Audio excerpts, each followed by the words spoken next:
Well, we've got some breaking news coming in for you at this time. That committee investigating accusations of misconduct against Chief Justice Gertrude Tokonu has presented its report to the president. Let's take you to the Jubilee House where that presentation took place and listen to the committee chair. Ladies and gentlemen, Mr. President, in March this year, you received 3 petitions pursuant to Article 146 of the Constitution 1992 for the removal of Chief Justice Gertrude Asaba Araba Sakitokon, and the public was made aware of these facts.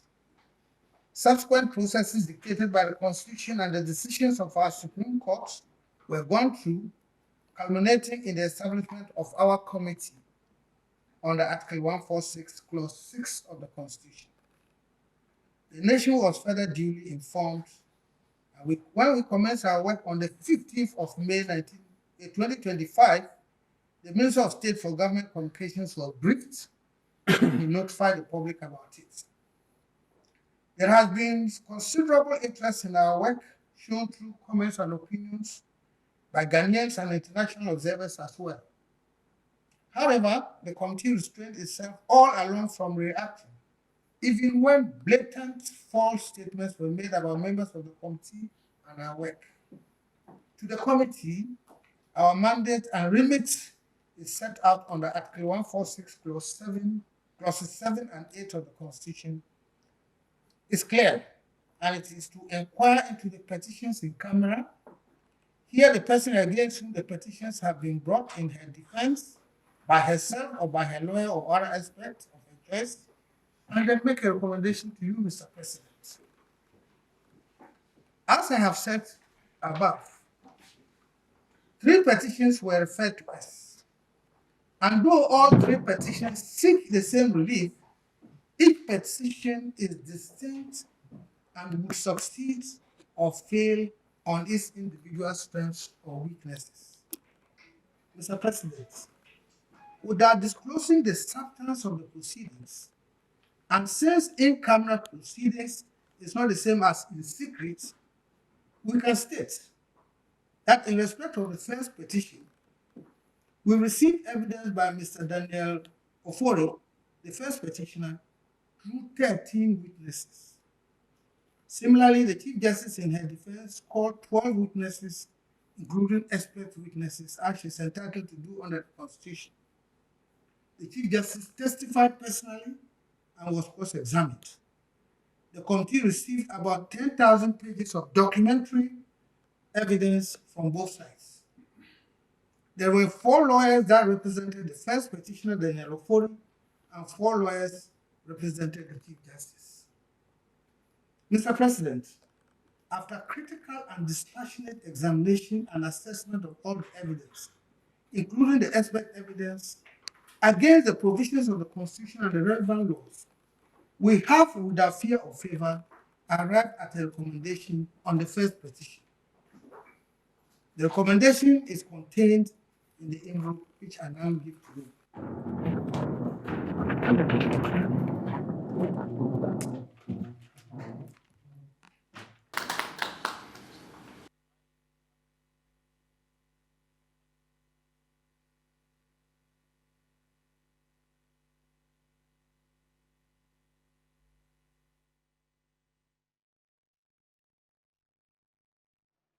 Well, now let's bring you more from that. Dennis Wedampuaberi is here with me. Dennis, now that we know that a presentation has been made, what's next really?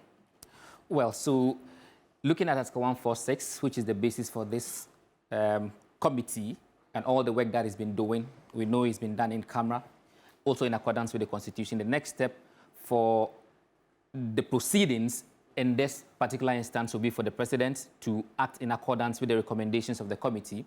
Mind you, in the chair of the committee's presentation, he did indicate that their recommendations or a report is contained in an envelope which was presented to the President. That presupposes at the point of presentation, the President did not know what actually is contained in there and what the recommendations would be. But the expectation says that once he looks at the recommendations of this particular committee, acting in accordance with Article 1469, which says that the President shall, in each case, act in accordance with the recommendations of the committee. So that will be the next line of action in respect of this whole proceedings that has gone a long way coming to today, knowing all the legal challenges that it has faced. But it's also instructive to state, listening from the chair of the committee, Justice Poamang, indicates that this is in respect of one petition. We know there were 3 petitions that were put before the committee. They looked at one, which is in respect of the Daniel Ofori petition. He gives some details as well as to how rigorous the process has been, to the fact that for the petitioner, he has as many as 13 witnesses coming to testify in that matter. In her defense for the Chief Justice, she had as many as 12 persons also coming to testify, including witnesses. She herself also testified in that. He also did indicate that they received as many as over 10,000 documents in respect of that particular proceedings. 4 lawyers for the petitioners, 4 lawyers for the Chief Justice in this particular matter. So looking forward is the fact that whatever is contained in that report that the committee presented to the President today, the President will be bound by the recommendations contained in that particular report that has been given to the President. I see. Take us back into time, right? How did we get to this point? Well, so it's basically the point that some persons presented a petition to the President, petitions to the President, including the one in respect of which we now have its report ready, to the effect that they wanted the Chief Justice to be investigated and possibly removed for certain things that she had done. Now, in matters that relate to the removal of Chief Justice, it is instructive to know that they are done in accordance with constitutional provisions, especially Article 146. Pursuant to that, the President, together with the Council of States, had to make a determination to even find merit in those petitions. That was done, and that culminated in the finding of the prima facie that was established, for which the committee, which is led by Justice Poamang, was instituted or set up to look into the matters. Now, for that particular committee, let's remind ourselves who formed this committee. Justice Gabriel Scott Poamang, like I mentioned, is the chair of that committee. We also have on that committee another Supreme Court Justice, Justice Samuel Esedu. You also have former Auditor General Daniel Yao Domolevo also being a member of that committee. You have Major Flora Dalugu, also a member of that committee, and Professor James Sefa Jifa, who is also Associate Professor of the University of Ghana, also a member of that particular committee. 5 members sitting on this particular matter and now having to make that report available today.